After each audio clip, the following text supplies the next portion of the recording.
I feel like shit. Monday, happy days. Tuesday, Wednesday, happy days. It's just one of Friday, those happy days. The weekend comes, my cycle runs. It's just one of those days where you don't wanna wake up. Everything is every place sucks. You don't really know why, but you wanna justify ripping someone's head off. No human contact, and if you interact, your life is on contract. Your best bet, Just knock it off, you scum bucket. it's just one of those days. It's just one of Monday, those. happy days. It's just one of Tuesday, those. happy days. It's just one of those Happy days. days. The weekend comes, my cycle runs. Ready to escape. It's just one of those days, feeling like a freight train. First one to complain, leaves with the bloodstain. Damn right, I'm a maniac. You better shoot, cause I'm fucking up your program.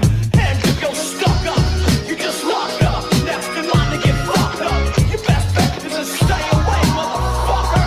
It's just, I'm losing my cool. it's all Monday, about, happy days. it's just one of Tuesday, those, happy days. it's just one of those Happy days. days. The weekend comes, my cycle runs. Ready to escape. These days.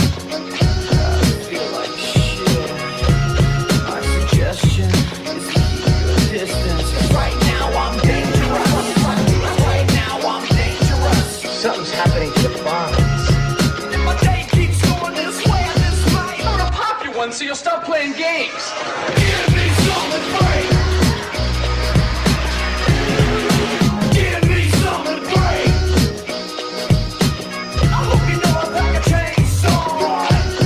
A chainsaw. A motherfucking chainsaw. What? So come and get it. What we got here is a case of mistaken identity, you know? See, now this here is Not Robert.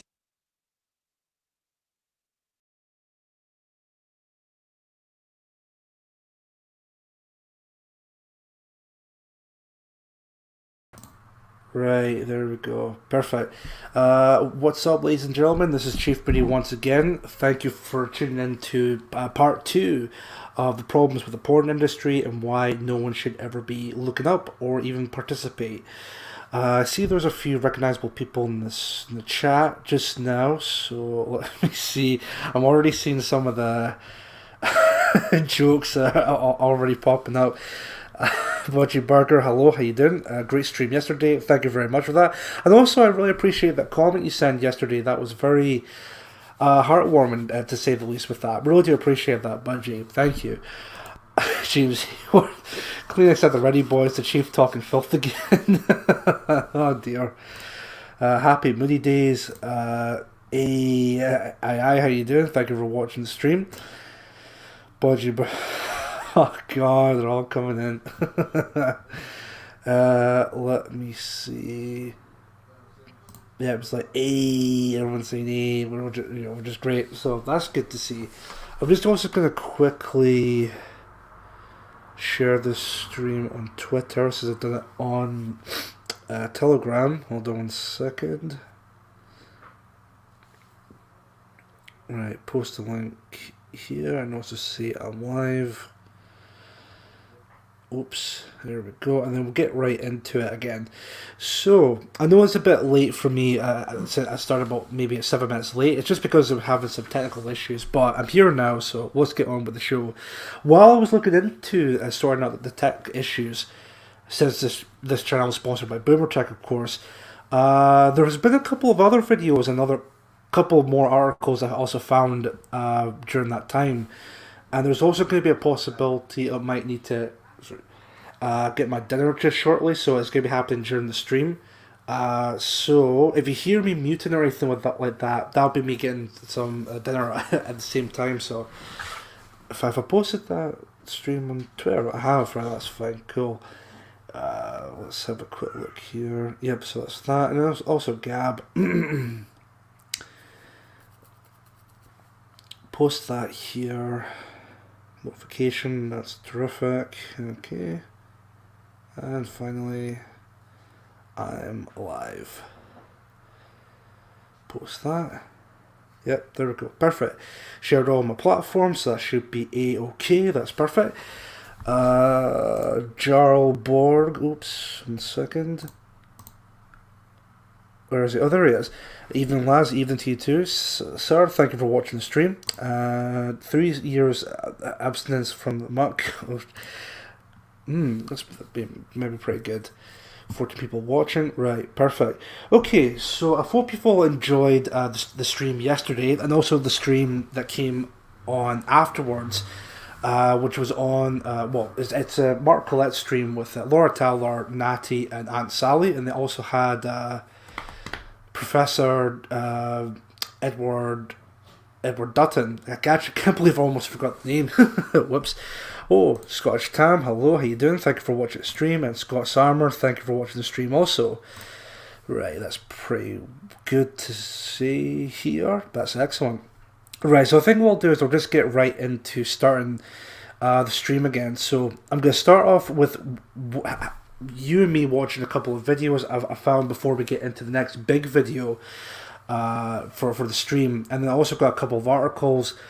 Then what we'll also do, once we've done that, we'll then see if we can find the video in question and also kind of talk about that some more.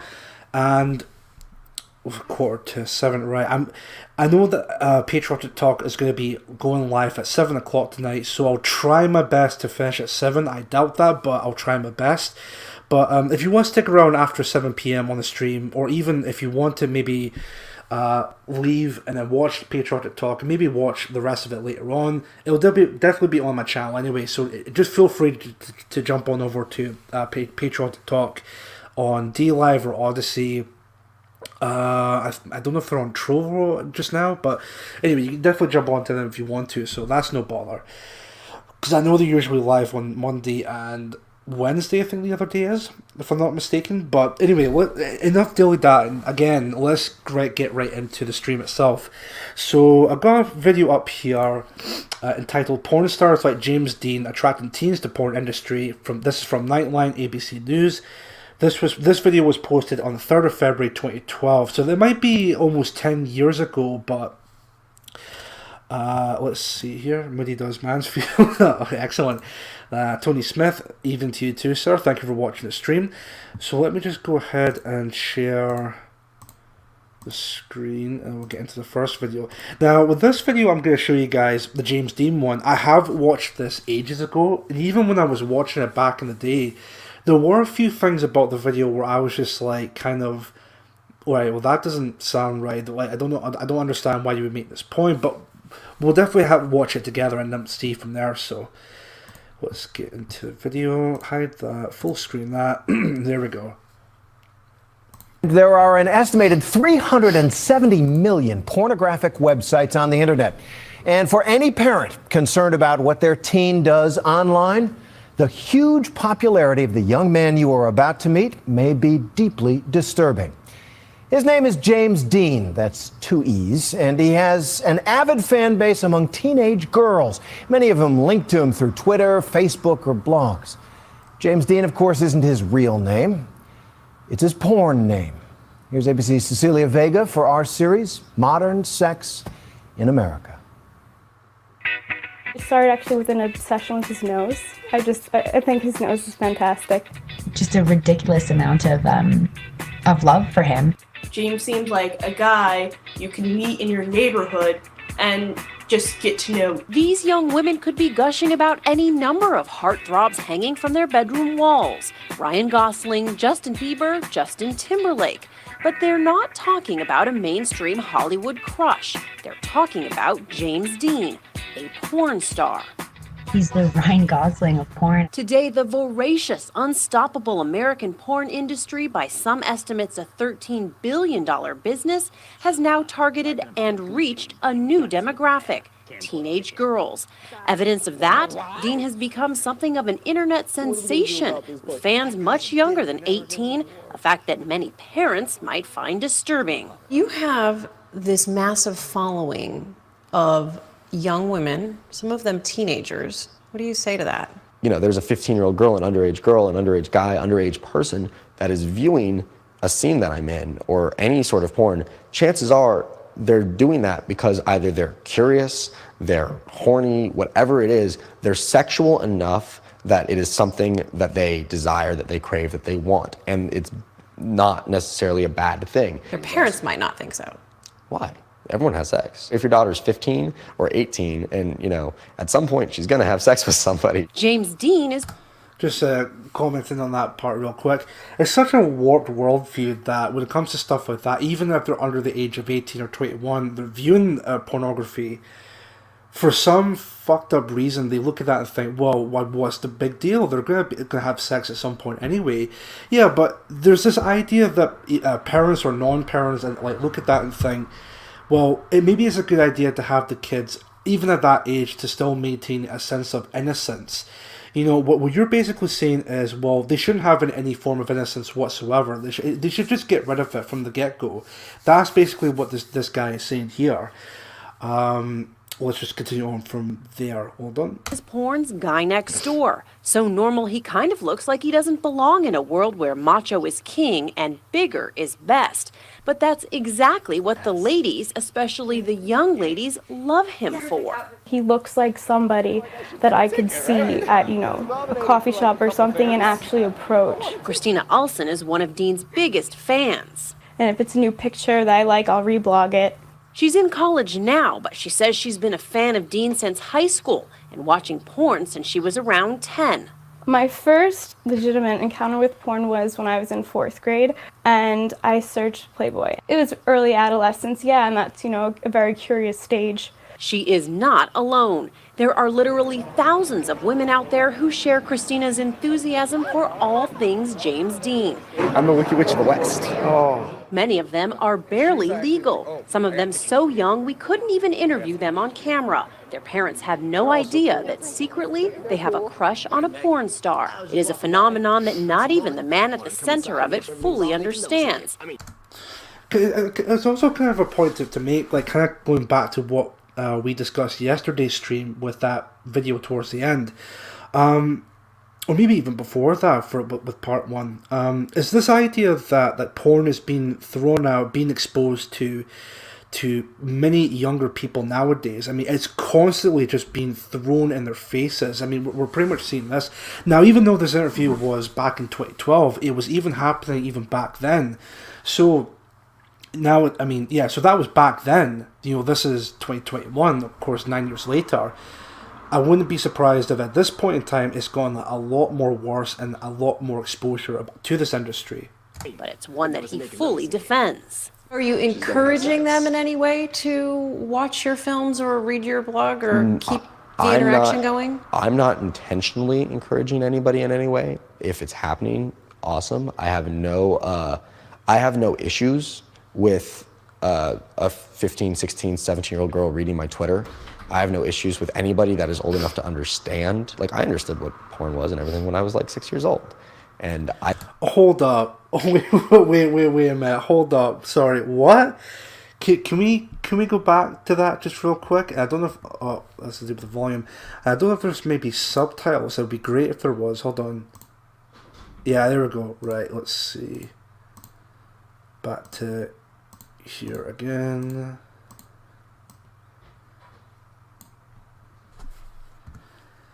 Right, here we go.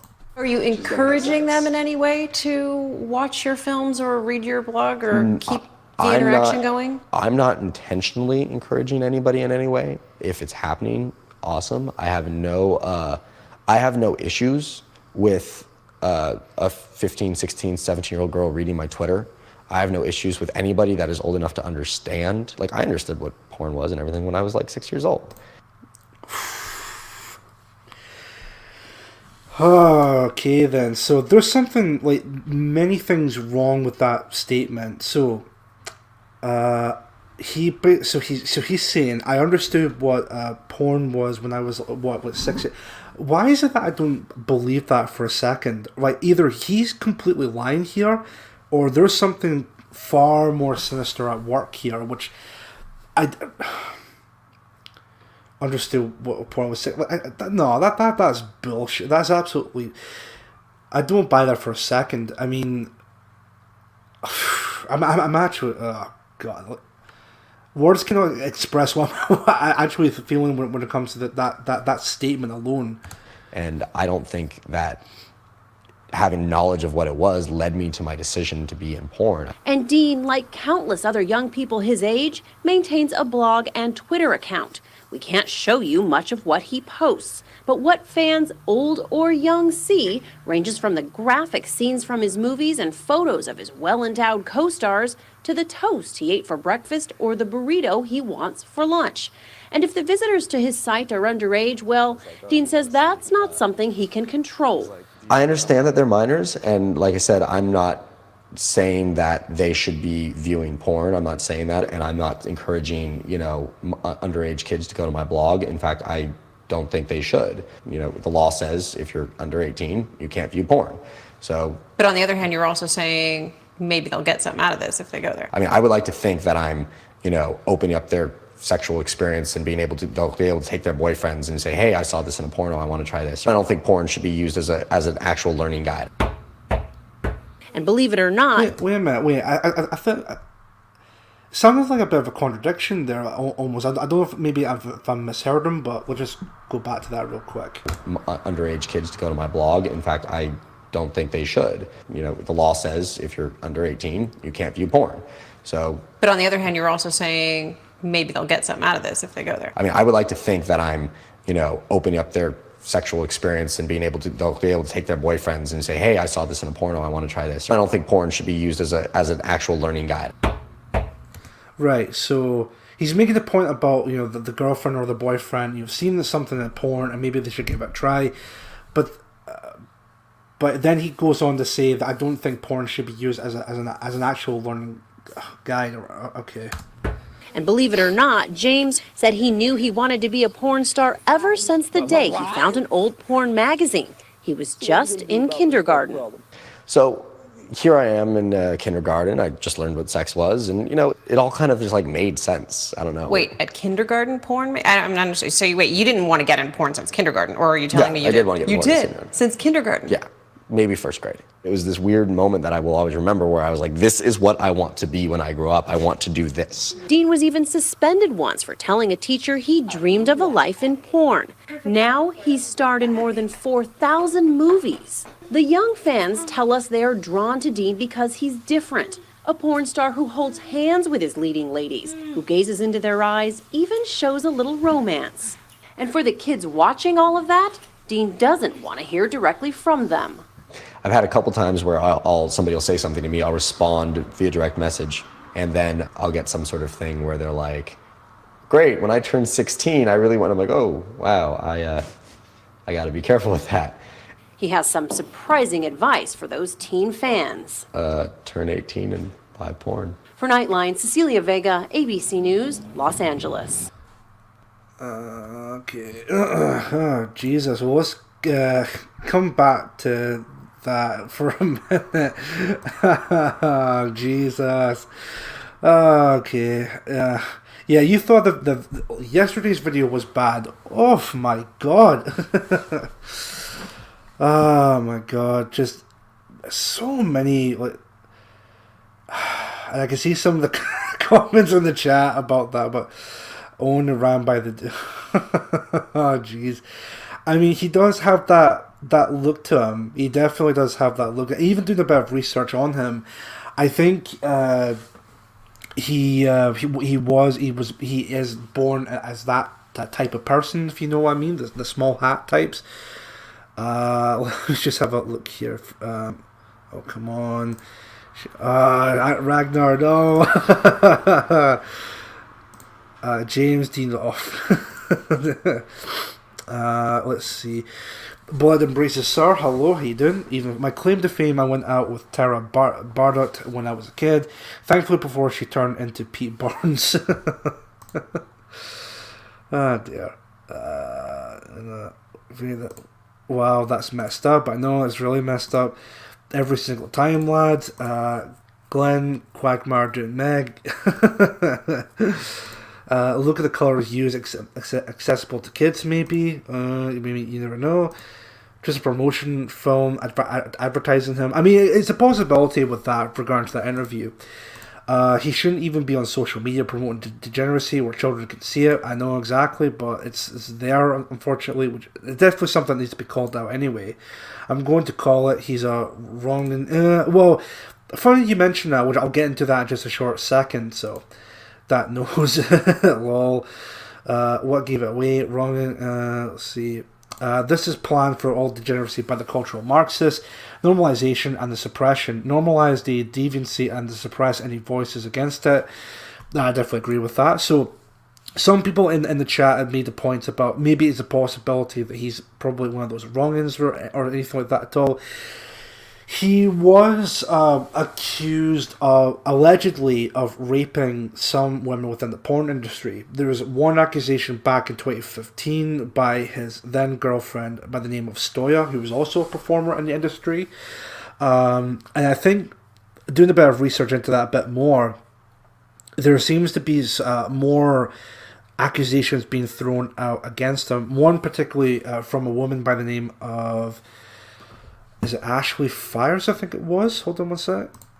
Again, Ashley Fires is also someone from the porn industry as well, so let me just see here, because it's from the Daily Mail. Let me just show you guys that real quick. Oops. This article was... I think this one's also fairly recent, so it's a bit of an 8th of December 2019, so it's... Ashley Fires, it was Ashley Fires, yeah, said she hoped speaking out about the moment Dean allegedly nearly raped her in 2015 would spur positive change in the industry. Now, 3 women, Stoya, Ashley Fires, and I'm not entirely too sure who the third woman is, but all 3 of them are porn stars and worked in the industry as well. They all came out and accused James Dean of raping them during the course of many times back in 2015. James Dean, of course, denies this. This is absolutely horrible and wrong. This is horrible accusations being thrown against him. He's never been convicted. I don't think he's ever been tried or anything like that at all. In fact, one example, the first accusation thrown at him by Stoya, let's see here, because she made the accusation, let me see if I can close that real quick, because there's something that actually is quite telling in regard to this part here, if I can find it. Basically, she makes the accusation on Twitter, no surprise there. Instead of actually contacting the authorities about the accusation, but no, she just goes right on Twitter. She then gets questioned about it, and then she can't exactly point out some of the points in terms of when exactly it happened, the time of day, or anything like that at all. So, again, it really makes you think in regard to that point. But again, it just really goes to show that there's a lot of degeneracy within this industry. It's even gone to the point now where you can't. It's a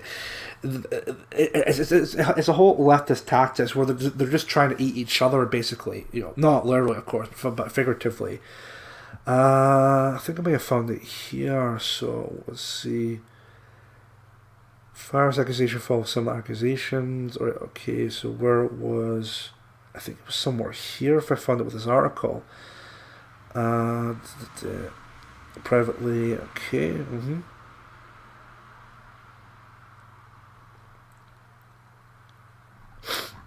I'm wasn't sure it was somewhere here. I did read it earlier on before starting the stream.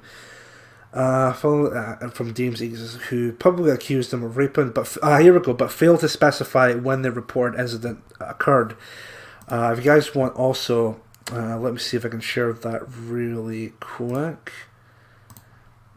It's from this article by the Daily Mail. Not exactly the best news source in the world, but it's pretty much right there.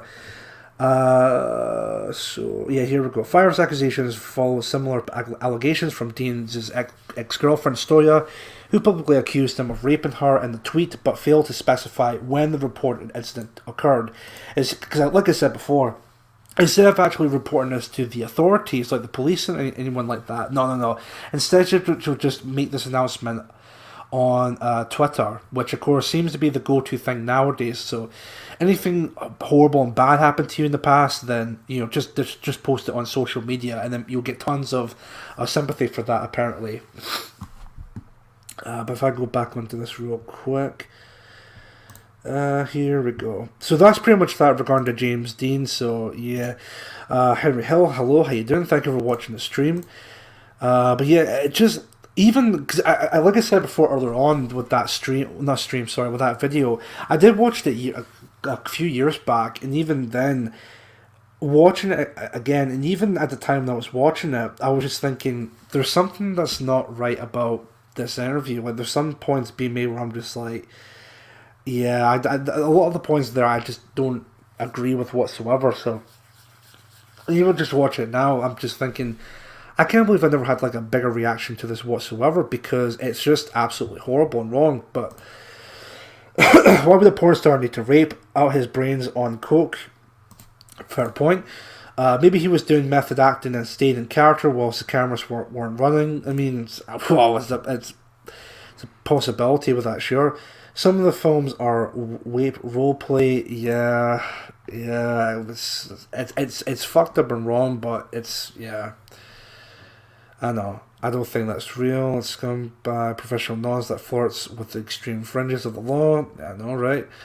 What a liar! It's because he knows, he knows what lies and that. But yeah, I think we all can agree that he's a complete degenerate. He's been accused of horrific things. He denies it, of course. That's what's bound to happen regarding this being this part of this industry. Another video I want to show you guys is, I'm pretty sure you all know who Charlie Sheen is. Quite an accomplished actor. He was in films like Platoon and all of that. He was in the TV show 2.5 Men, I think the comedy show was called at the time. Oh, there's my dinner. Hold on 1 second. I'm just going to put myself on mute, and then I'll get back to you guys in just a short second. 1 sec.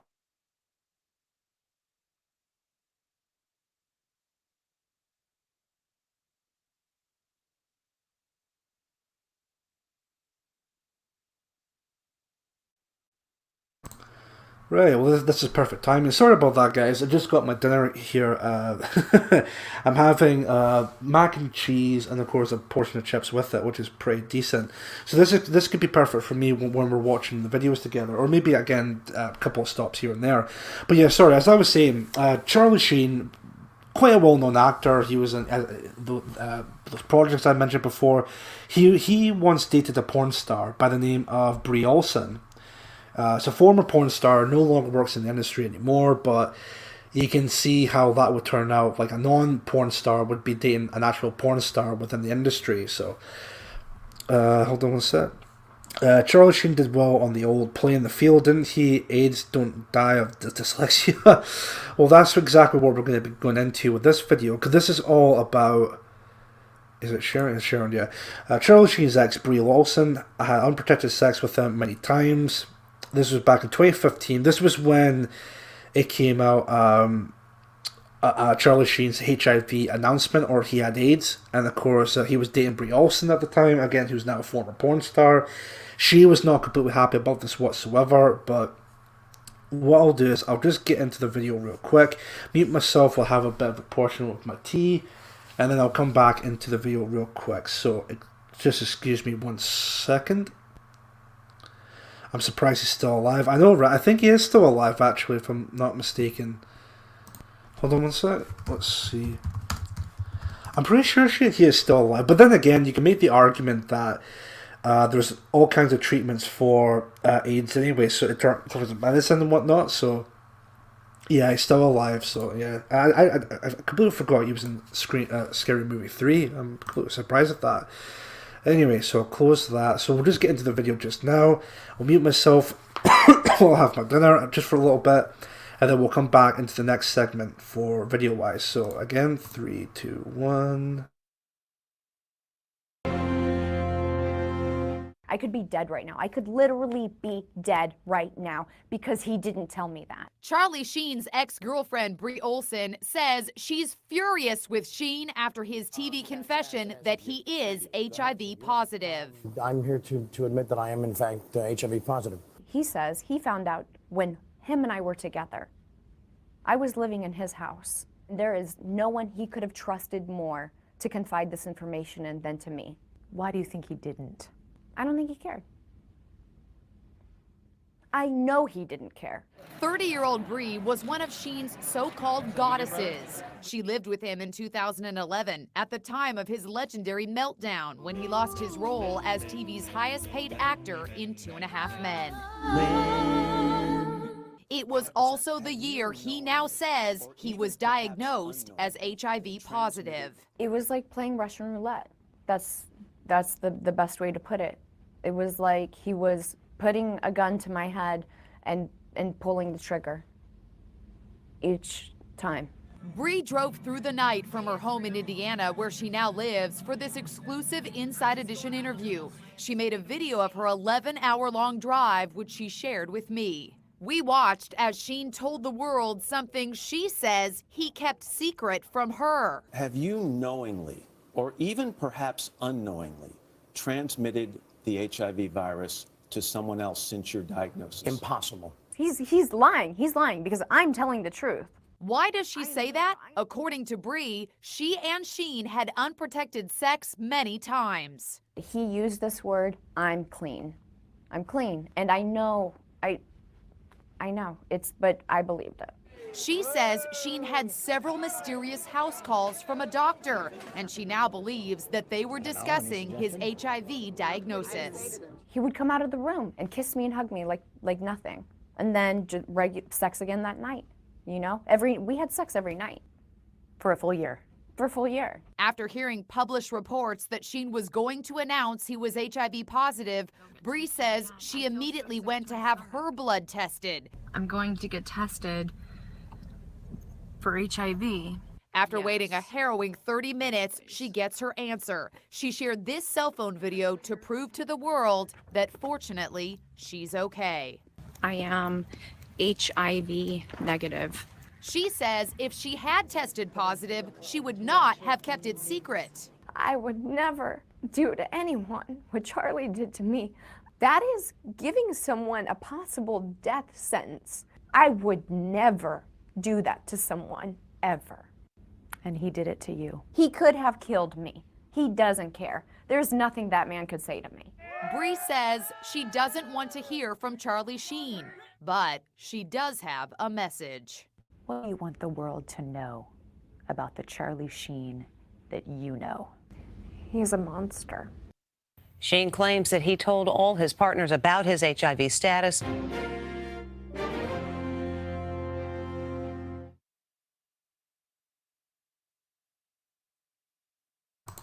There we go, back onto that. I'm actually surprised at that. I actually thought it was the other way around. Well, in the sense of that, I thought it was he got the HIV from her because, again, you know, she was a porn star, but, you know, what would be the case. But, alright, fair enough. He got HIV from someone or something else. You know, she had sex with him multiple times, but thankfully she was not infected. But if that's... Yeah, even Henry Hill kind of said it in the chat here with that interview. It just kind of came off as if, like, she was just doing it for attention. It was all this, like, me. You know, I'm this, I'm that, I'm a mama. It's like, dude, you're just doing it for attention. Like, honestly, just, you know, why do you even care at this point? Like, you're not HIV positive, or in fact came back as a negative. You no longer with them anyway, so why are you complaining for? But hey, I guess that's that sorted, and that was back in 2015, as I mentioned before. So Charlie Sheen got mugged in Glasgow. He asked a total stranger to get him coke. He was taken to a house and robbed. Oh Jesus! Yeah, don't do drugs, kids. Honestly, so. Scottish Parliament are repealing the law that convicts AIDS carriers who knowingly pass it on because it infringes on their human rights. You can't make it up. Oh, Jesus Christ. It's almost like the SNP just wants Scotland to be a statewide Los Angeles or California. Because I think in California or even in Los Angeles, that's already been passed or something like that. Where if you're HIV, or if you got AIDS, then you're basically... you have the right to not tell anyone about it. It's because, again, it goes against their rights or something like that. But no, that's completely messed up beyond belief. Right. John Parr, hello, how you doing? Thank you for watching the stream. Let me see. The SNP are pound shop Democrats. They definitely are, John. They definitely are. So what I'm going to do now is I'm going to get into the main big video. Well, I don't want to say big, but the main video I was going to bring up for you yesterday. But because of time constraints, I'm now going to talk about that video just now. So again, I'll see if I can meet myself up from time to time. And then we can watch the video from here. So yes, they want Scotland to be San Francisco.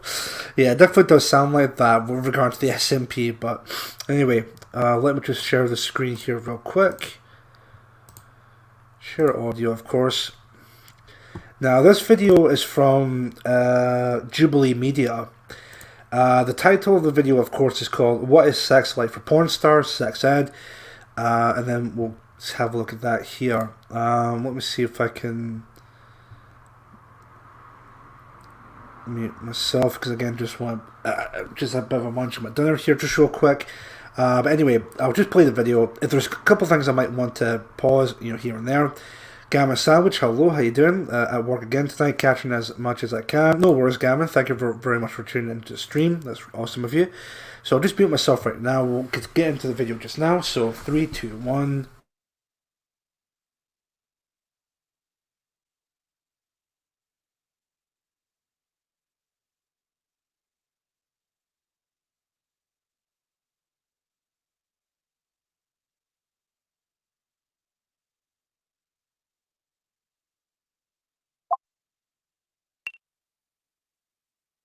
Have you ever developed feelings for a co-star or hooked up after filming? Ooh. Ooh. Yes, the tea is hot.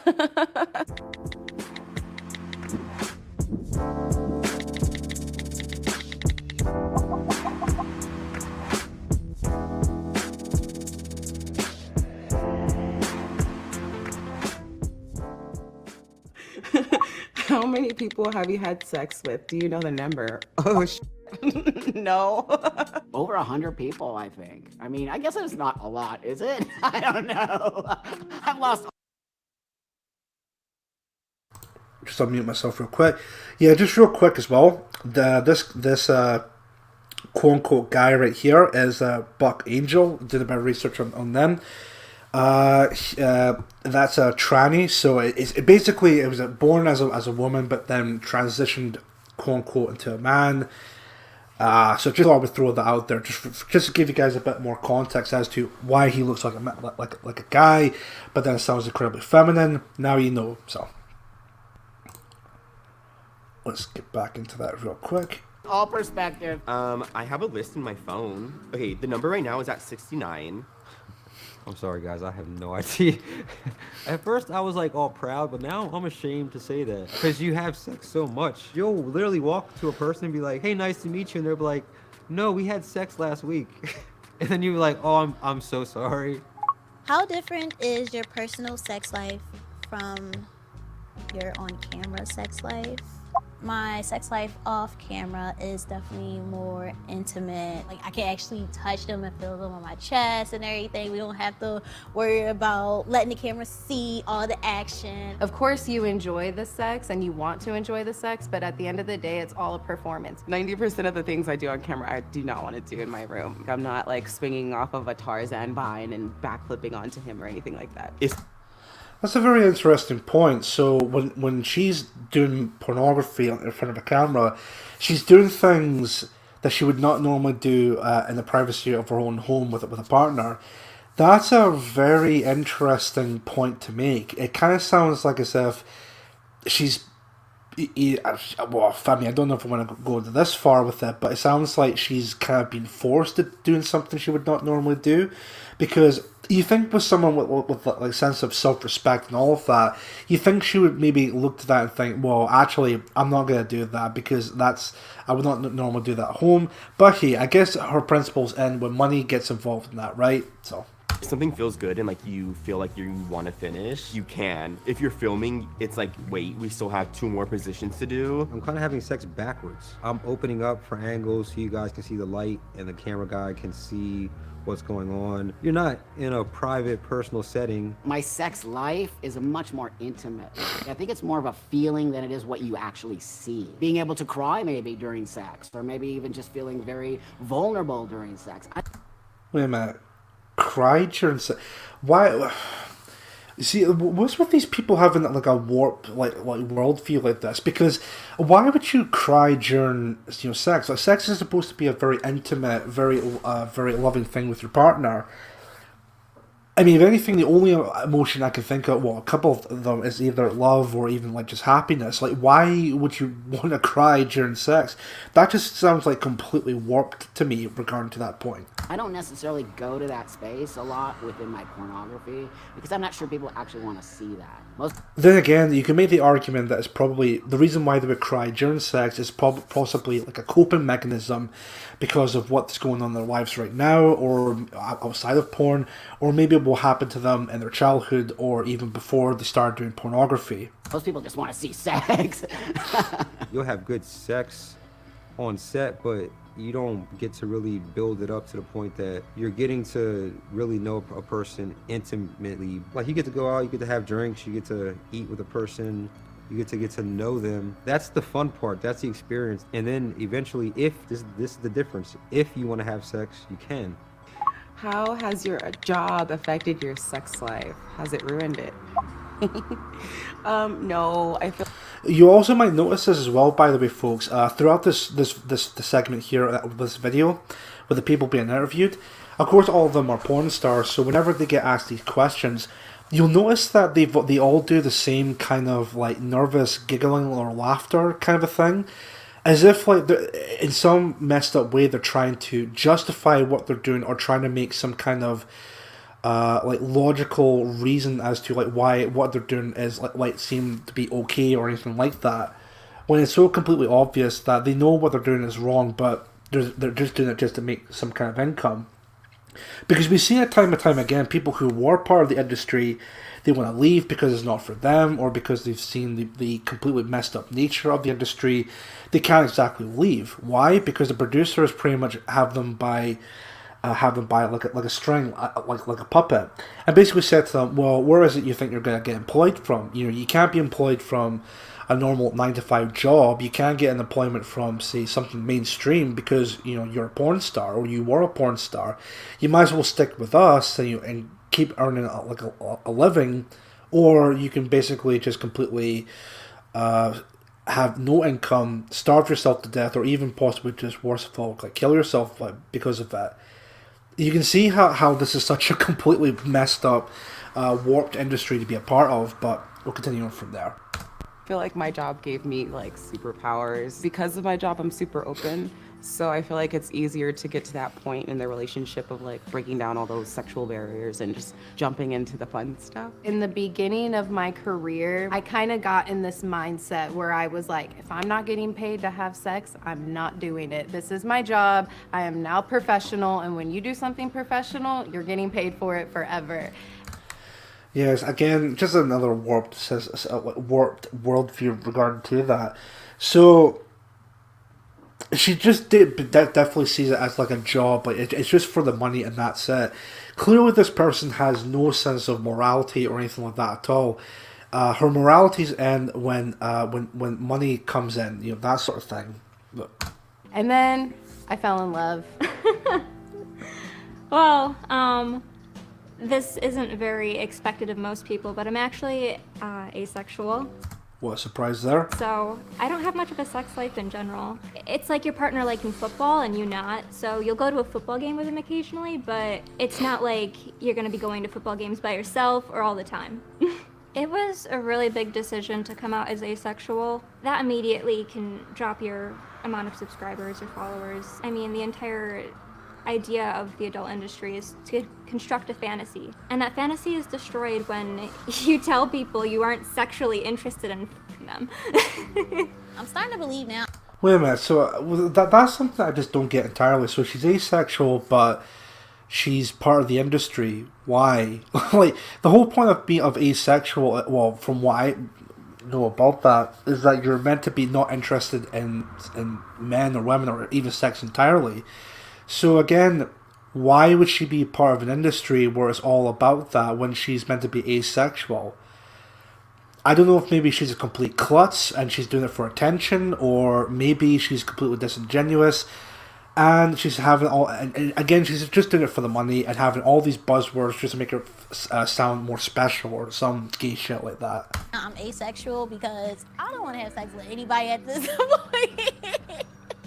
I think I'm Another asexual person was a complete surprise. starting to become numb. I don't know what to tell you, but when I entered in the sex industry, I was 18, and I first started off as an escort. I was having like sex with almost 6 guys a day. And now that I'm 23, I feel like I've hit a wall when it comes to sex. It takes a lot to get me horny.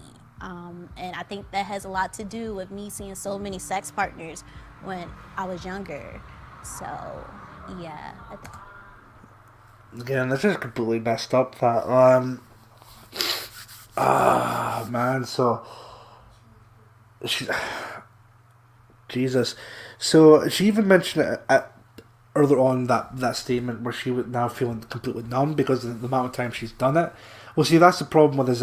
Another problem with this industry. Again, it's supposed to be a very intimate moment, but because of the position that she's in, because of the type of job she's doing, it's no longer having her have the ability of have any kind of intimacy or any sense of enjoyment from doing that, because she's been doing it for so many times and for so many years. As she says, she's completely numb to it. And you find that a lot of the porn stars make almost a similar point to that, where they're just completely numb to the idea of sex because, again, they've been doing it for so many times. I think that's what it is. How often is the sex on screen actually pleasurable for you? Are the orgasms real? It was really rare, and I couldn't even tell you the scenes that I actually did because I was so focused on performing. To be honest, I would probably say 40%. I thought you were supposed to fake it, so I would just go in there and be like, "Wah, tomato." I don't know. How I want to answer this is yes, yes, yes. As a porn consumer, I notice when people aren't connecting, and that doesn't turn me on. So for me, my co-star, whoever I'm working with, we have to have a sexual connection. I would say almost every single one of my scenes, I have actually had a real orgasm. I'm not gonna bring you on set and not orgasm. I'm not wasting that time. Of course, I'm a guy, so we have to really orgasm or else we don't get paid. If you can't finish, then they'll fake it for you. So it'd be like a tube, and you would like shoot out like fake. Every shoot like I've ever done, like at least one point we had to like stop, eat something. Wait a minute, sorry, can we go back to that real quick? Of course, I'm a guy, so we have to really orgasm or else we don't get paid. If you can't finish, then they'll fake it for you. So it'd be like a tube, and you would like shoot out like fake. Every shoot like I've ever done, like at least one point we had to like stop, eat something or like drink water or like something to like get us back in the spirits. Jesus Christ. So even if they're not able to, they put a, this just like, wait, why would you want to be part of an industry like that? That just sounds completely messed up. Like, even to the point where if the guy cannot do it, essentially, then you have to put some form of tube in. Jesus Christ. Do you watch porn now for pleasure, or does it feel like work? I'm a full-on porn consumer. Now that we have COVID, I'm just kidding, but actually. First of all, it can't be a studio porn. Like, if I know that Brazzers or Evil Angel did it, I'm not watching it. So it has to be amateur. I have to believe that it was real. It's funny that you ask. The only reason why I don't watch porn is because I'm asexual. I just don't have any particular interest in it. My co-stars, they're... So then why be part of the industry then? Again, it's something that really makes you think, doesn't it? Like, she's asexual, but she's a porn star. Either she's completely disingenuous or she's a complete klutz. great looking people, but I don't know, I feel weird watching them have sex. I'm like, I gotta film with this person tomorrow. I just had coffee with this person. It's kind of like watching your cousin have sex. Like, you don't want to watch your cousin have sex. I'll be watching a porn and I'm really judgmental on the guys. I'm like, what's he doing? He's not opening up. I can't see what's going on. Oh, I'm gonna change this video. This guy's not opening up. Do you ever rewatch your own scenes you've done? I rewatch my own scenes to critique myself, and that is it. For pleasure, I usually watch my own because I remember the sensation and the feeling. Yeah, I do, but it's kind of weird. Like, I'm watching them to make sure that I did good, like viewable for people trying to get their jollies off. How do you protect yourself from STIs and pregnancy? I know girls who are just on birth control, and I know girls who are not on birth control, and they just don't shoot when they're ovulating. We get tested so often, every 14 days, and then sometimes it's like more frequently than every 14 days. Not to say that we don't catch the couple little bacterial infections here and there. It's kind of part of the job, but we try to be very careful with it. My sets are only safe sex, so I'm condom only. We clean our sets. I've been to sets that are pretty scary. I'm not gonna lie to you, but sets I use and where I shoot, we always make sure everything is clean. We make sure everything is comfortable. Have you ever developed feelings for a co-star or hooked up after filming? I'm just gonna say that's gonna be an interesting point to make there. Well, even just before that, all the points where they have to make sure everything's clean and all of that, which there have been some stories from former porn stars who talked about in the past that some of the sets were like completely abysmal to work in. 100% self from STIs and pregnancies. Jesus Christ. And they also had to get tested like every, 2 weeks or something like that. Like, just again, why would you want to put yourself through that? Like, you really must have a lot of damage to yourself to really put yourself in an industry of that caliber. But let's get into this next part here. This one's going to be really interesting. So. Ooh, yes, the tea is hot. The majority of the people are pretty hot, so it's hard not to. Yeah. It was actually the first guy that I filmed with. So I had like this huge crush on him. I was just amazed by the way he threw it on me. I have seen problems happen between oh yes, jealousy, I've seen it happen. If the partner isn't shooting with their own partner, or all of a sudden the other partner who's in porn doesn't want the other partner to do porn anymore. Probably not. My job is a full-time job, and it's a real relief to be able to be with someone that takes me away from that a little. What's the word? Again, why? If you're going to be part of that industry, good luck in getting yourself in a relationship, because there's no way people are going to be with you because of your association with this industry. Even if there's people like having feelings for each other, it just, there's no way it can work, because as they said before, there's jealousy at play. There's people that would want to not be part of the industry, but then the other person will be, or vice versa, or anything like that at all. Again, it just shows you, even if you're in the industry, it's just not going to work. It's never going to work. It's just completely delusional to be part of something like this and still think you can have a normal life after it. That's simply not the case whatsoever. First part of the job. I always tell this to people. I wouldn't change anything about my job. I would change the way people and society view my job. I know. Of course, here we go. This whole, feel sorry for me because people call me a dirty whore. Yeah, what do you expect with that kind of point? See, this is where we get to the point where they want to call themselves, sex workers, not porn stars or prostitutes, despite the fact, let's all be brutally honest here, this type of work, it's basically prostitution, but with a camera in front of you. That's basically what this is. And this whole point about, as the woman earlier on just said there, I want society to change how they view my job. It's like, what makes you think they're going to do that? You're in a completely corrupt and dangerous job, and people may look at that and think that you're a complete degenerate. Like, what do you expect? But then there's going to be a point later on that I think is going to be really interesting, but we'll get onto that just now. The girls who just got a brand new apartment and moved in there and they found out what they did, their neighbors, and then they like send their pictures to everybody in the complex and be like, oh, this girl does porn. Make sure you watch out for her. Like, stuff like that really does happen. The mainstream. Well, again, what did you expect was going to happen?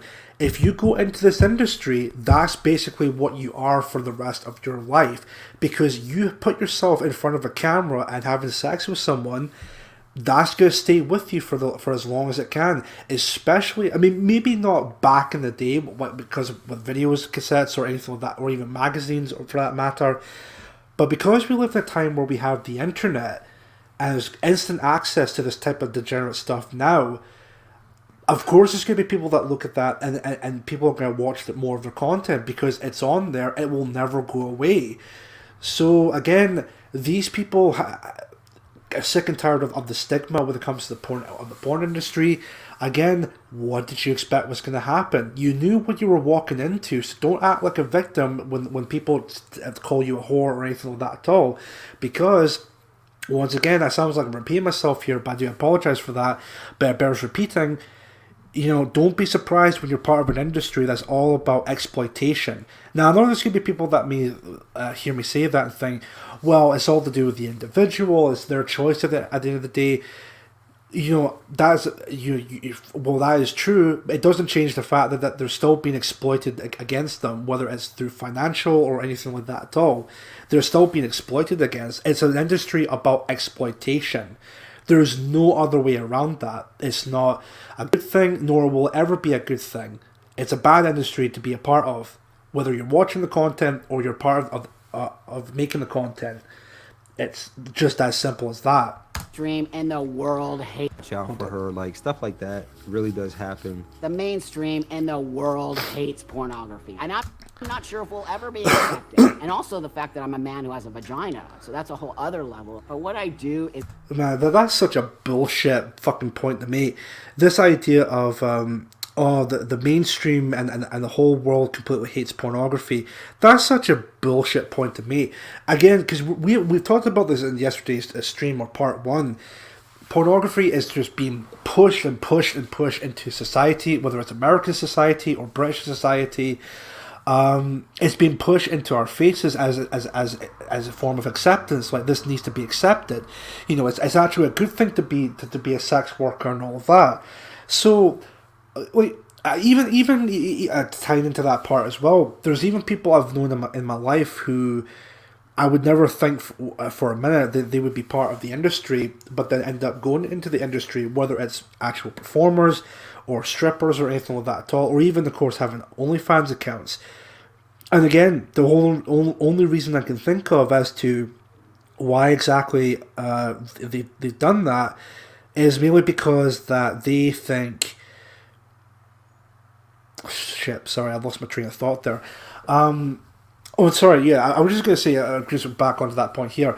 The whole reason why they're doing it now is mainly because of all this stuff being pushed down their throats. It's okay to be a sex worker, it's okay to do this, it's okay to do that.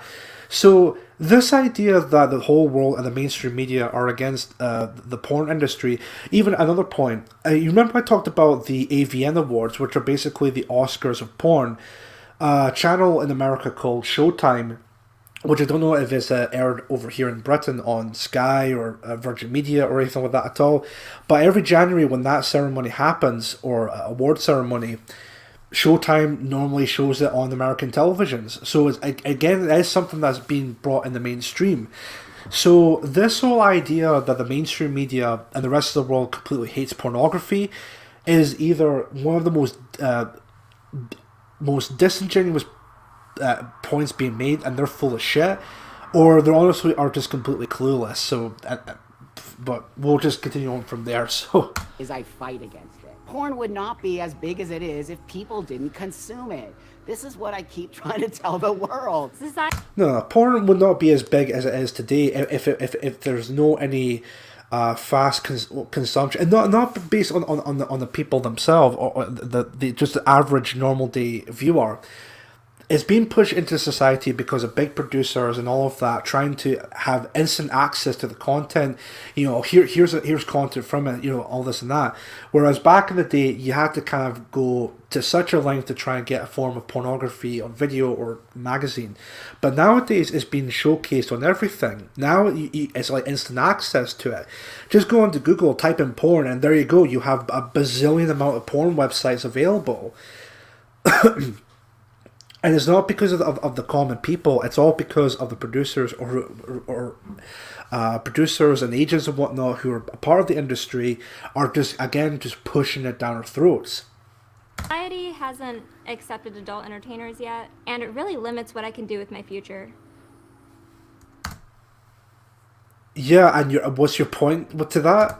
I'm a violinist, and it was part of my life goals to conduct a high school orchestra one day.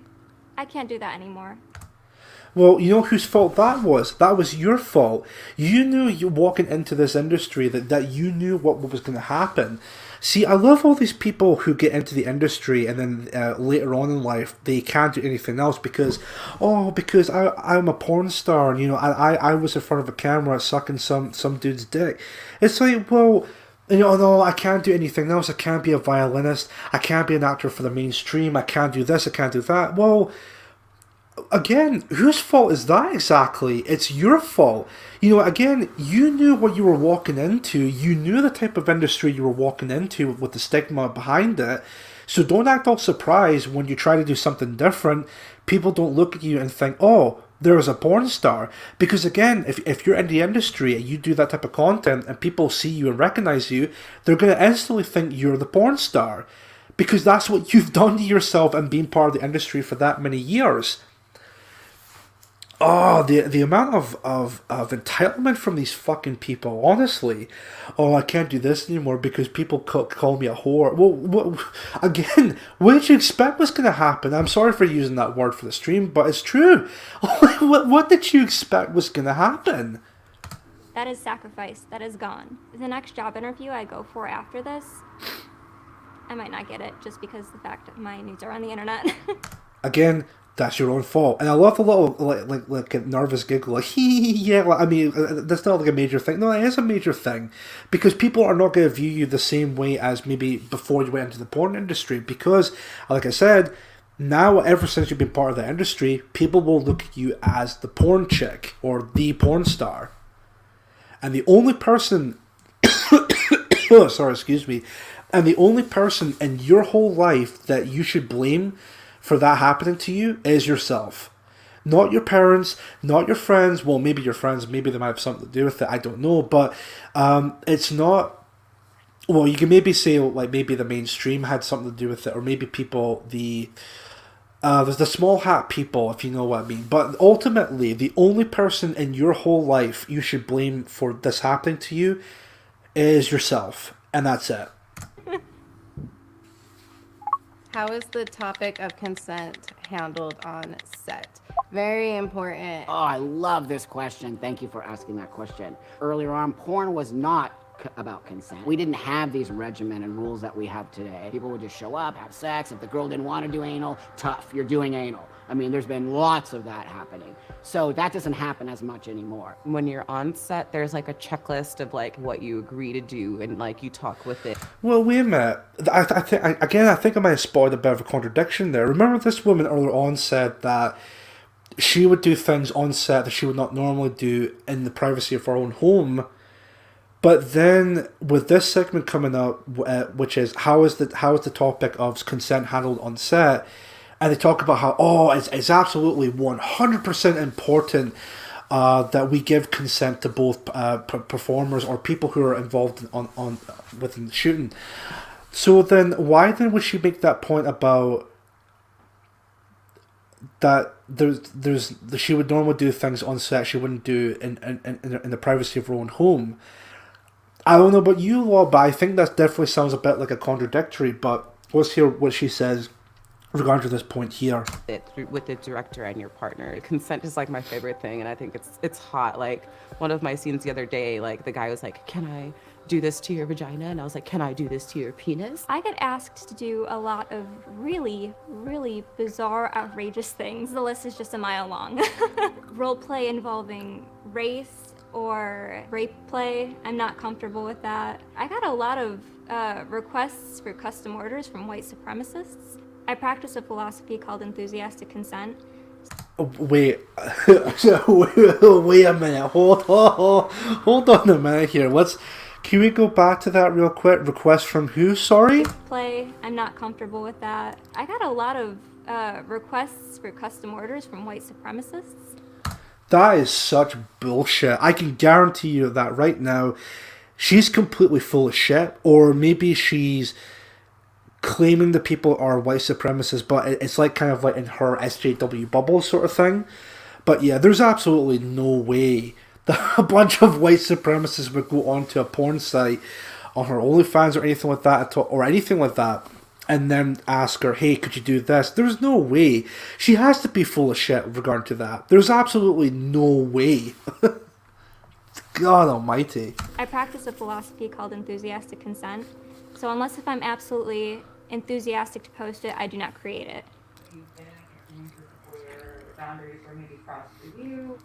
Definitely. And I think like I played a part in that mostly because I wasn't aware of how to like articulate my boundaries, or wasn't aware of what my boundaries were. I would just like agree to everything without like asking what that entails. Yeah, I was, and I felt like it was a setup. And the crazy thing was, I was excited to shoot for that company because they were one of the biggest companies on Pornhub. And I felt really comfortable. I'm like, okay, the makeup artist is here, this other assistant, she's here. Usually when there's women on set, I really let my guard down.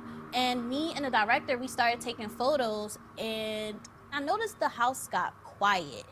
And I asked the director, I was like, "Where are the two women?" He was like, "Oh, they left." And when me and him started filming, he was so rough. And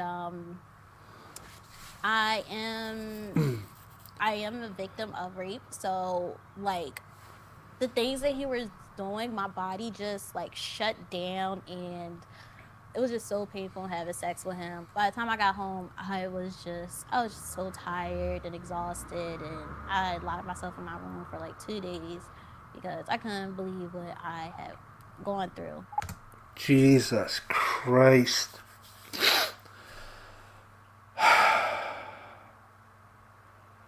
Again, I know it sounds like I'm repeating myself here, but it goes to show, after hearing that, why would anyone, whether they're already in the industry or not, or even plan on going into it, why would you want to be associated with something like that? There's clearly no boundaries with this industry whatsoever, and all these fucking dumb twats are acting like as if, oh, it's not really a big deal, tee hee, I'm a porn star, hee hee, lol. Just hearing that's absolutely horrible, what happened to that woman. But they're acting like as, but with this they're acting like as if, oh, it's like I'm just ordering pizza. Like, just showing a bit kind of, well, I guess she did show a bit of like emotion there, but it's like as if it's like no big deal. It's like, well, it's the industry, what did you expect? That's, oh, Jesus. Oh my God. I actually cannot believe that. I really can't believe that. Do you ever worry about the way the porn industry portrays sex? Yes. The biggest critique I have about the porn industry is it lacks any sense of intimacy, any sense of realness. This may be an unpopular opinion. Well, again, you're part of the problem because you're participating in the industry. Genius. But I think that tube sites are a bad thing. The free porn world is putting out scenes, and it's so easy for children to just get on these sites and to learn from porn scenes. Just for me as a performer, I really wanted to see more realistic sex instead of something like, "Hi, my name's Tiffany," and then like anal sex ensues, you know, like like it's a fantasy and not realistic. You don't see the behind the scenes, the discussion between the scene partners, and I wish us as porn stars, like, we would be more open and tell people like, hey, we gave consent for this. It's not okay to pick up a random girl at a bar and spit in her mouth and slap her. I feel in straight porn, it's a lot more aggressive. The woman is like always submissive. And I just feel like that's rooted in so much like hatred for women and like misogyny. Like a woman has to do what the man wants. And So, you lot are part of the problem. Wait, this cuck right here is making a point about how, like, the way that they're portraying women in these sex scenes are like so misogynistic and all that. Wait, you're part of the fucking problem because you're part of an industry that enables that kind of stuff. Why would you want to be part of an industry that does that? What? I can't stand these people. These kinds of people that say, "Oh, I want to be called a sex worker, not a porn star or a prostitute." You know, yes, all this stuff like rape and all that occurs, but it's no big deal, guys. You don't worry about it. Tee hee. And this guy, like, I think women are being portrayed as submissive, and I think that's misogynistic. Meanwhile, I'm a fucking porn star, naturally enabling the problem even more, or even just fueling or adding more to the problem. Then if you honestly can't stand that of women being portrayed like that, then here's an idea. Why not just leave the fucking industry? Why would you want to be part of something like that if you honestly think that's happening to these women? Because again, it sounds like I'm repeating myself here, and I do apologize, but it bears repeating. At the end of the day, you're basically enabling the problem. You're adding to the problem by being a part of it. like make him feel good. I think the porn industry is becoming a lot more diversified now, and I'm really excited to see how platforms like OnlyFans adds a sense of realness back into adult material. We're producing for you, the consumer who wants to watch it. We are in no way wanting children to watch it. We don't even think it's sex ed. It's a fantasy, it's fun. So for me, my work has always been activism. And so really putting it out there and saying, look, I enjoy my life. I enjoy sex. People enjoy watching me have sex. Activism. I would be called a sex worker, not a whore. Shut up. It's a consensual thing between adults who are having a great time and giving it to you to watch to have a great time too. I don't worry about it, but I do think the more we talk about it, it will be less stigmatized. Oh, yeah, of course. The more we talk about it, the less stigmatized it will be. Yeah, because people like you are like absolute degenerates are trying to push this down our throats. And I love how all this point about, oh, we don't want the kids watching it, we don't want them accessing this type of stuff. Well, first of all, it's pretty easy to get onto a fucking porn website, as I talked about yesterday. And second of all, if you honestly care about, even besides that, they don't give a damn. They don't give a fuck about if little Timmy is getting access onto Pornhub or X videos or anything like that at all, because at the end of the day, they're making more money off of doing this shit in the first place. They don't give a damn. If they really did give a damn, why would they participate in an industry like this? You know, it's something that really makes you think, doesn't it? It really makes you think, doesn't it? Oh my god, so no pain, no... Yeah, this one, yep. No pain, no gain, money, money, money. Yeah, that's what it's all about. They don't give a damn. They also do not give a damn about these people. And yeah, white supremacist law, so... I was young and I need the money, yeah. That's basically the points being made. So, remember what Bill Hicks said, one day porn will be sponsored by Coca-Cola. Enjoy. No, it definitely will be. I'm glad you brought that up because it definitely is you're definitely seeing that a lot more. Even though that was a joke that was made back in the day when Bill Hicks was still alive, but... You know, it's definitely a very valid point. It's going to be sponsored by Coca-Cola or any like major corporations. They are just trying to justify having no morals or self-respect. Yeah, exactly. That's what it's about. They're just trying to justify the shit that they're doing. But there's no justification whatsoever. Because they're messed up individuals, black Jews. One-time porn star, always a porn star. Exactly. That's pretty much what I was trying to say earlier on. Is he the bloke who works in the porn films for blind people? Maybe. You never know. What I'm just going to do, guys, is I'm just going to have a... I actually can't believe it's just 10 to 8 already. Jeez. I'm just going to have a quick break, and then what I'm going to do, just like a 5-minute break or so, and then what we're going to do is come back, look through the couple of articles I showed up, or I was going to show for later on, and then we'll have a third and final video to watch, which is all about the one Dual Citizen advice. I should have a look later on, which we'll definitely be showing for the stream here. So if you can just bear with me for just a short second, I'm just going to play you guys a video, again, just for something to watch in the meantime, so you don't listen to any dead air or anything like that at all for the next 5 minutes. Let me see if I can find a video for you guys to watch. Let's see here. What to put on in the meantime?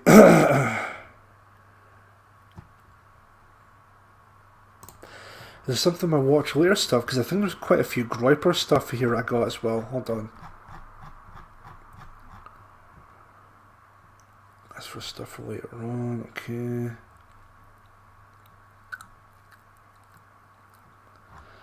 Nothing really... Damn it.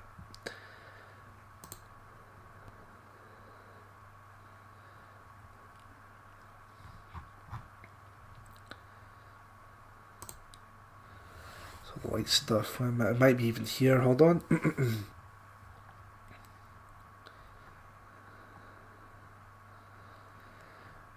Where could it be? I did have it here before, or is it?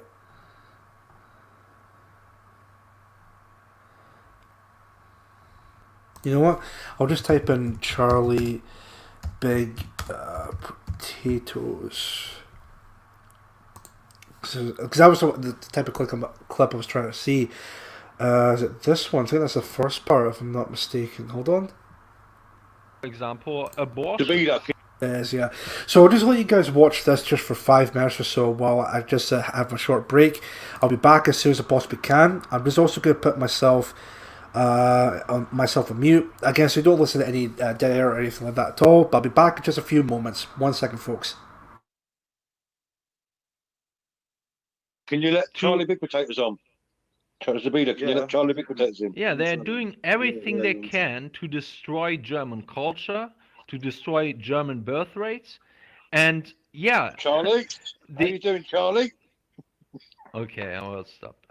Hello, Charlie. How you doing? Go on, Elrondor. You were speaking, mate. Don't let this low IQ fool interrupt you. No, I was finished just here. Hi, Charlie. Hello, mate. You're okay? How are we, Brian? You're okay, mate? How you doing, you racist fucker? How you doing today? Fantastic. Fantastic, mate. But never been better, to be honest. How's life with a filthy traitor like yourself? You okay, are you? Well, couldn't be any better, Charles. Couldn't be any Charles. You still wow. The devil's here now. Licked enough brown ring today, have we, Brian? You had your full. Well, well, Charles. Still, I'm not having to be on the run. Like love the old brown eye, don't you, Brian? You love the old living on the run in Marbella, didn't you, Charles? Oh, of course, mate, of course. Grashing as well as being a traitor now as well. Whoa, what a guy. What a guy. A Grash and a traitor to his people. What's going on here? What's going on here? I've just Charles, come back. mate. Charlie, faggot calm down. Well, I was just talking to the racist. I was just talking to the racist. Go on, Charlie. All right. Okay. All right, Charlie. By the way, Charlie, one thing I have to say, sick physique, okay? You're barking, very nice. I saw some Thank you very much. pictures of you. That's gay, That's good. very We gay. have to hit the gym. Thank you Hit the very gym. much. Subscribe. Hashtag to no Fascist homo. Fitness. When you coming home? I've just come back. Hold on. Where customer please to? Esau, Me please casa, don't do that. me I've just come casa. back.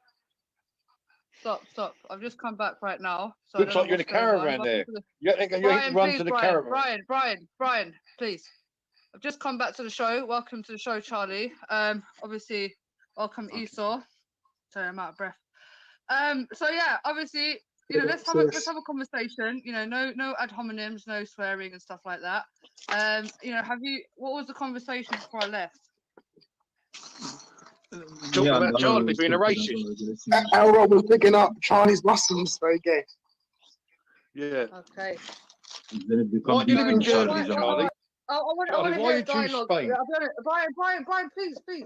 I want to hear dialogue between Brian and Charlie, because I feel like we've got two spectrums here. We've got obviously Charlie, who's a nationalist, who's for his people, and Brian obviously is a bit more open-minded, let's just say, and a bit more culturally diverse. So and I've asked you this before, Charlie, whether you would grant someone like Brian to be a sellout.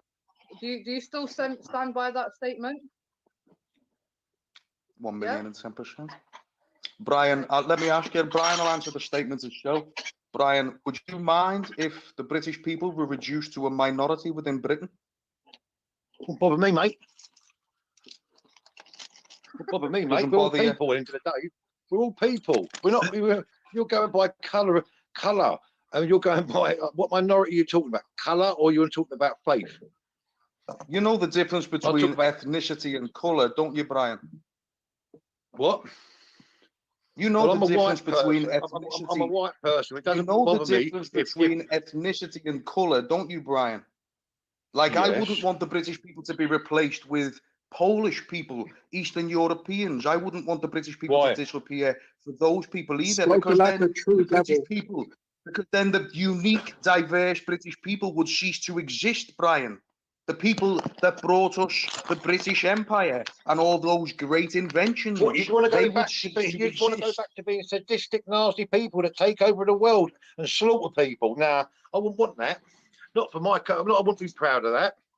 That's because, Brian, you are propagandized to be riddled with guilt for the accomplishments of your people. I don't subscribe to that slave morality. Person in the world. I just don't want to be. I wouldn't want to be a part of people that go around raping and pillaging people's minerals and oils, and sit there like you in another country on the run, and you're not even allowed to come back to this country that you so-called love so much because of what you've done. So you're moaning about the British Empire. So you're moaning about the British Empire. Therefore. Sorry, Issa, we don't need that. We don't need that in the background, please. I said 1-to-1, please. Yeah, go ahead. Yeah, shut up, you divvy. Yeah, Brian, you're moaning about the British Empire. Therefore, the British people can go extinct. It's fine if we are simply reduced to a minority within our own homeland. That's what you're saying, Brian, yeah? Well, just no, to what make I'm it clear saying, to everybody what a dirty traitor you are. What am I? Why are you over in Spain then? Brian, I could live on the fucking moon and I'd still care about my people in Britain, mate. What's the difference where I fucking stay? What's the difference where I sleep? Why can I not care for the British people? What's your people? Brian, shut up, mate. Why can I not worry about the British people? An English white man and fuck off everybody else. That's your people, an English white person. That's all you want. That's a racist person, which you are, Charlie. So I don't want the British people to be reduced to a minority within Britain. That makes me a horrible, evil racist. Is that right? No, I've heard you before saying, fuck these people off, send them back home. I've got recordings of you saying that, Charlie. Come on, mate. Well, go and pull them out then, Brian, because all I've ever said, mate, is I don't want the British people to become a minority within their own homeland. That's it. You've never ever said. Charlie, no, but hold on. He has a legitimate concern, right? I'm sure anybody, or me, you know, any nation that wants self-determination wouldn't want their own people to go extinct. That's a completely fine thing. But I don't think there's enough facts to back up that claim, though, Charlie, because we've had this conversation before. Zabida, listen to me. Listen to me. Whether or not you. Will it please, What you're saying is impossible. You're not under invasion or anything. Listen to me, mate. Whether it's impossible or not doesn't fucking matter, yeah? The fact that the British people are concerned about it means that you people should be bending over backwards to reassure us that that's not the case. You people. Because if that is the case, and we are being reduced to a minority in our own homeland, then you should be very worried. Because you should be thinking, no. We're not going to replace you. No, we want you to exist. We're not trying to breed you out of existence. Don't worry about it. The intentions of replacing you, Charlie, though. Nobody comes here. But what's happening, though, Zabida? What's actually happening on the ground? We are being replaced. We are being reduced to a minority. Okay, why? Give me examples. Okay, let's do this logically. Why would your people be demographically replaced? What would an example be of? Don't class me as you people. It is Hold people. on, He ain't my Brian, people. please, Brian, you just heard me speaking, Brian, please, mate, yeah? So one of the reasons why I believe that there could be a demographic decline is because of lack of children. Do you accept that as a reason? 1,010%, yeah. The lack of children. The British birth rate is well below replacement rate. Yeah. Should the British people not be concerned over that? Should we not do something about that? Should we not incentivize native British births? Charlie, is that the foreigners' fault though? Is that the foreigners' fault that you're declining in having children? I'm not blaming the foreigners to be there. I'm simply calling attention to the fact that it's occurring. We are being replaced within our own homeland. But what I'm told from people like you, what I'm told from people like you is, first, it's not happening. Then, what's a white person? What's a British person? This is the sophistry you employ to try and get people like me to shut the fuck up. Well, we won't. Not anymore. We're not fucking having it. How many kids you got, Charlie? How many kids you got? 3, mate. With 3 fucking more on the way. Charlie. Are you getting a bit triggered, Charles? Charles, come on. No, but Charlie, hold on, wait. Charlie, calm down. Okay, I understand you're passionate, but calm down. Yeah, we're having a civil conversation. Yeah, okay. I'm calm. Right, good. The thing is, I'm not here, bro. I'm not here to try and demographically replace you. I'll be honest with you, I don't care about white people. I don't care, and I'm not saying like that. My main point is I care about my religion. As you know, I'm a Muslim. I care about Muslims, yeah? And part of being a Muslim is not to oppress anybody else. So I'm not here to oppress you and your people. But again, you've just identified that the reason there is a decline in white people there is a decline in your race, a projected decline. One of the reasons is because there's not enough children. It's got nothing to do with immigration, nothing to do with foreigners. Now, one argument you can make is definitely the immigration issue. But are immigrants coming to this country at a fast rate and at a strong enough rate to replace the white man? No. So to again, replace them? Yeah. No, it's not about but Zabida, let me just correct you there. It's not about the white man. Yeah, because Polish people are white. Yeah. Okay, so are Eastern Europeans. And they're coming in their droves and they're replacing us. The British ethnicity will no longer be the majority ethnicity in Britain. If we were to say that for the Egyptians, the Egyptians to return to other countries, stringing their politicians up by the fucking necks from every lamppost. But it's British people, so that's okay. So how do you determine? No. That's a lie, because you come and retire in our countries, okay, and it's not our fault that nearly 1 million retiring in Spain and nearly another 1 million in Australia. You like to retire in different countries, so no one is forcing you. You know, when you say replacing, you acted like people are coming and forcing you. No one is forcing. People are coming here, work, and most of them go back to their countries when they grow up or when they get old. Most of wouldn't be in demographic decline if they did. No, they don't go back to their countries because the British people would not be in demographic decline if they did. So that's a lie.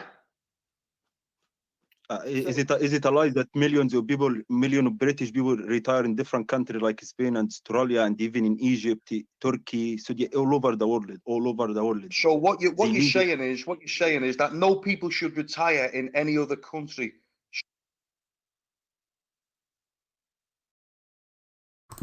Oh, excuse me. Right, there we go. I'm back on. Sorry about that. That was a bit longer than I expected, but let's see here. So we're just finishing up my dinner, so I do apologize for that. Got the bug out chat. Dag's taxi has been summoned. You'll soon cheer for the stream again, Chief Money. No more sensitive. Thank you for watching the stream. So yeah, let's just get right into it now. See if we can try and finish this off, because I actually cannot believe that's about 8:05 already. Let's see what to cover next. We cover the article before or even during the stream, so that's fine. Let's see. Got this article up here. Oh, crap.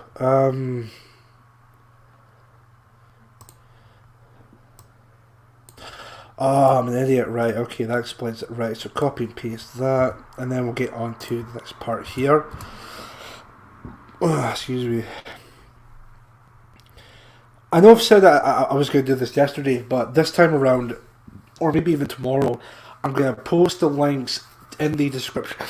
Sorry, excuse me, in the description down below. So if you guys also want to check out these articles for yourselves, then the articles will be right there in the description. So let me see here.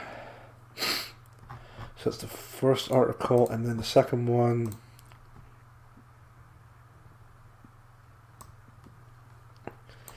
This one here.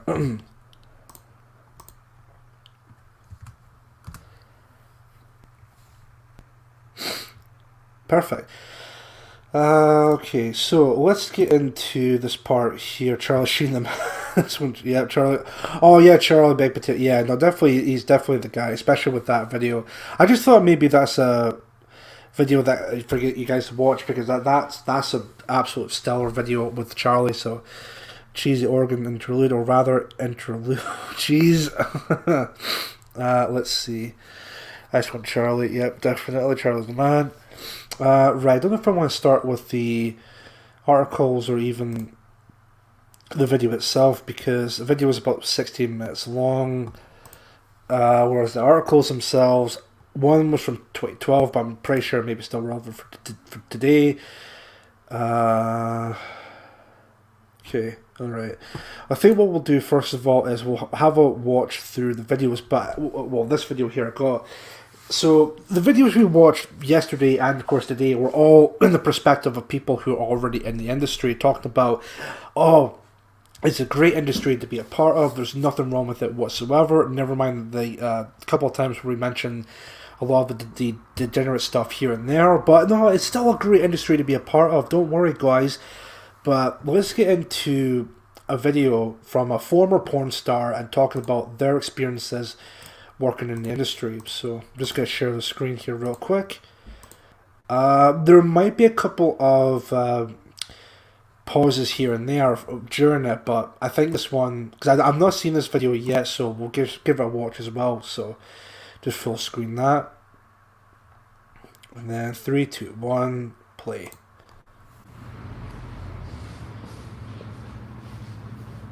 All right, Luna. Hi. Hi.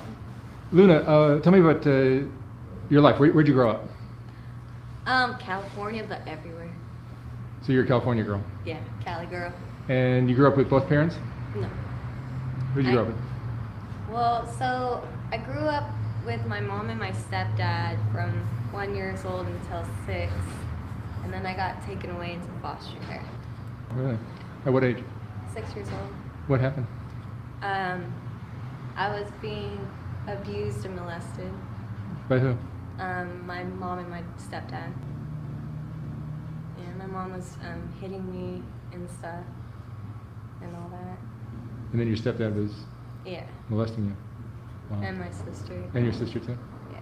So they lost both of you? hmm And then my older brother too. Wow. It must have been bad. Yeah, it was pretty bad. But that's okay. And did you end up with another family after that?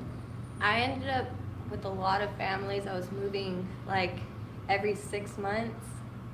And then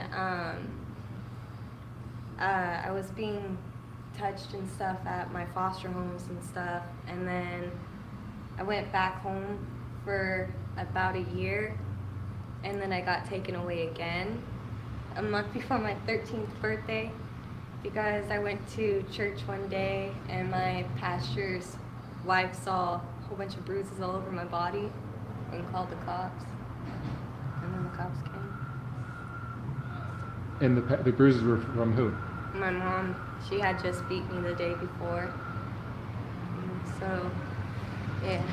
Wow. That's a rough childhood. Yeah, I've had a pretty rough childhood. My mom broke my jaw when I was 4 years old. Jesus. Never took me to the hospital. You know, never really worried about her kids, you know, just about drugs. Your mom was doing drugs? Yeah, my mom was big druggy, but she's doing better now. And so you have your biological mom, and then you have other families that took care of you as well later on. So I have my biological mother, but she lost parental rights over me. I just started talking to my real mom when I turned 18 because I had ran away from foster care at 16 because I was being hit and abused and moved all the time. And so I got put into a group home because I hit a certain age where in foster care, when you hit a certain age and you've been in it for so long and you haven't had a steady home, they're gonna put you in a group home because then you're a bad child, even though you're not a bad kid. So basically I was being starved and my foster parents were locking the fridge and stuff and wouldn't feed us, and I would tell my social worker and she wouldn't believe me, so I ended up leaving. Wow. And what age were you when you finally went out on your own? 16. 16.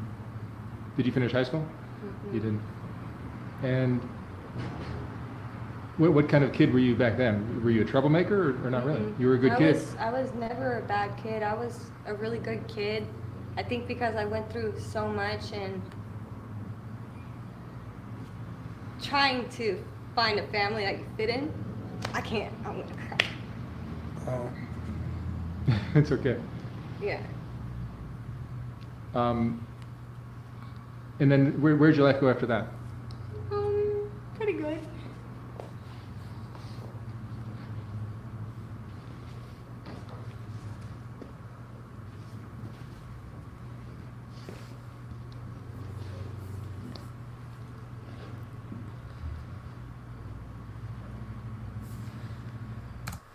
Just gonna pause it right there. Just 4 minutes and 20 seconds in. So we're just maybe like a quarter of the way through it, and already it's just absolutely heartbreaking. So I would imagine that maybe it would get a lot worse by the more she tells her story of her past experiences, also being part of the industry and all of that. So, but yeah, that's horrible.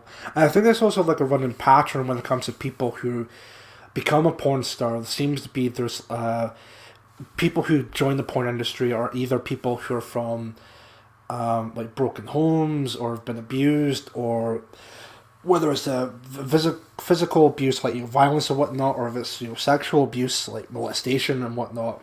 It seems to be like a running theme regarding to that, and I think people who decide to go into the industry, they decided to be a part of it as almost like a coping mechanism for what happened, which of course I don't agree to the idea to begin with. I don't think people who've been through any hardships or anything like that should be a part of the industry, but you can kind of see why they decide to be part of it, even though despite the fact it's completely degenerate and all of that, you can see that these people are completely broken inside.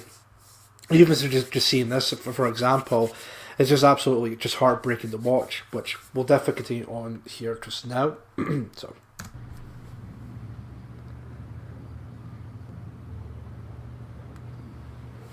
I'm sorry. No. It's all okay.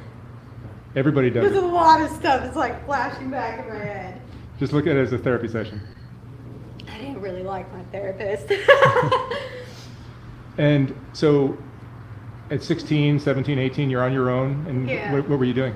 I had moved in with my boyfriend and stuff, but He was basically a drug addict and stuff, and so then he, introduced drugs to me and stuff, and so I tried him, but I didn't like him.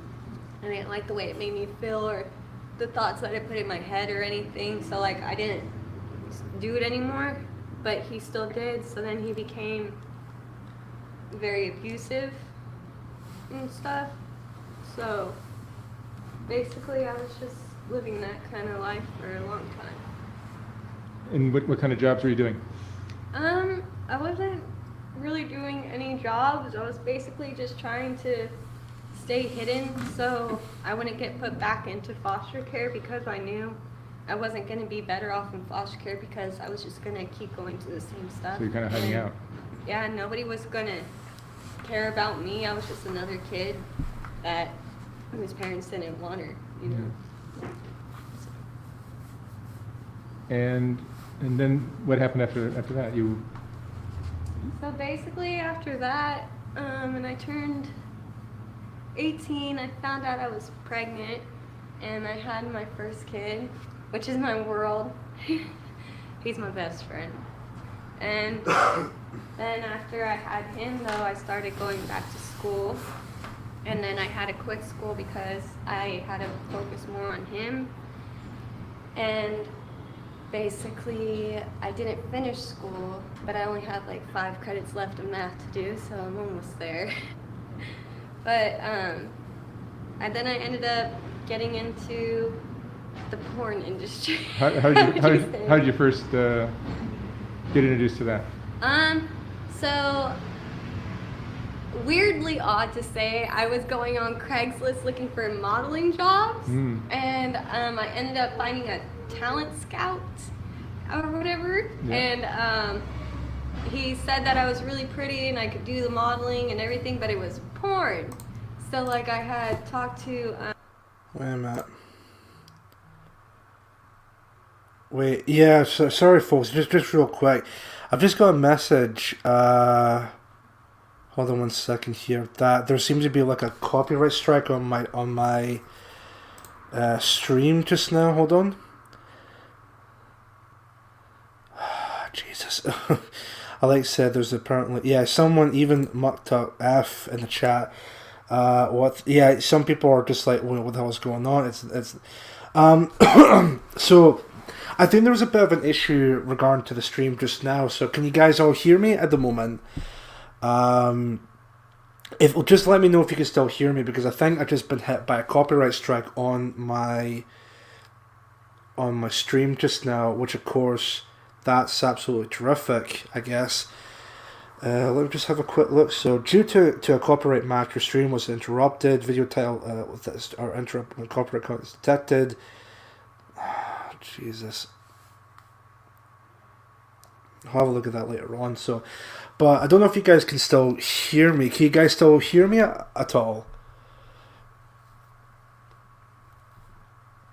Just let me know if you can still hear me, because apparently it's showing here I'm still live. Let me just have a quick look at the stream here on my phone like that.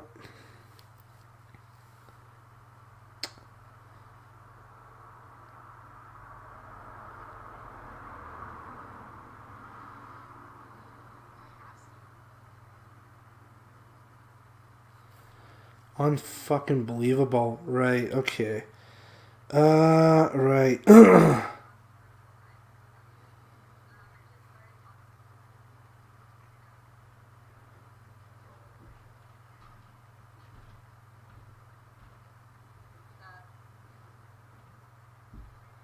When did that start?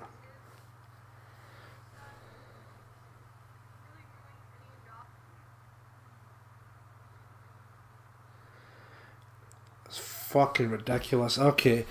If you guys can still hear me, apparently the stream's not available at the moment, so let me just go back onto this real quick. Just end that.